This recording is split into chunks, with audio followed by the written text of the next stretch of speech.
What are the risks of cataract surgery? If you or someone you love is considering having cataract surgery, it's important to understand the potential risks of the surgery.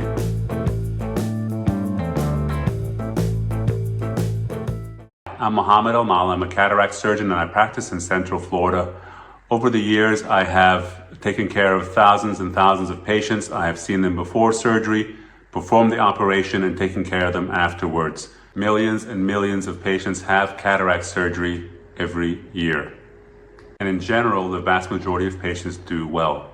Nonetheless, there is no surgical procedure that does not have risks.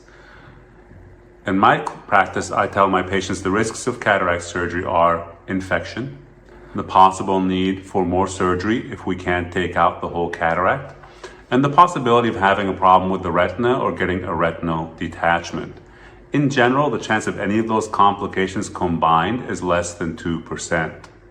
Now let's break that down a little bit. The risk of infection or endophthalmitis, which is infection inside the eye, is low. The risks in the published literature range from 1 in 1,000 to 1 in 2,000 operations. Nonetheless, infection, if it happens, can be quite serious and can be vision threatening. It is important after cataract surgery, if you notice increased pain in your eye or if the vision gets worse after it had already gotten better, that let your ophthalmologist know as soon as possible. In talking about the need for possible second surgeries, that refers to sometimes during cataract surgery, the capsule or the capsular bag which holds the cataract can be ruptured or damaged during surgery, in which case part of the lens, the cataract, can fall towards the back of the eye. Usually at this point in time, a second operation is needed by a retina surgeon to remove the rest of the cataract.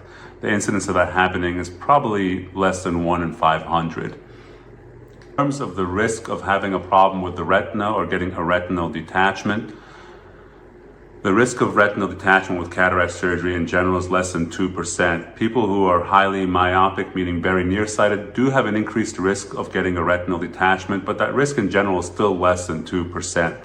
Now, if someone has had a previous retinal tear or retinal detachment in either eye, then the risk of getting a retinal tear or detachment with cataract surgery is on the order of 3 to 4%, maybe even 5% in some studies. When we refer to other problems with the retina, we're talking about cystoid macular edema or CME, which is swelling or inflammation at the level of the macula or the retina, which can cause blurring of the vision, typically about 6 or 8 weeks after surgery. And in most patients, in most cases, it can be treated with topical anti-inflammatory drops. Well, let's summarize. The risks of cataract surgery are infection, the possible need for more surgery if we can't take out the whole cataract, the possibility of having a problem with the retina or getting a retinal detachment. And in general, the chance of any of those complications combined is less than 2%.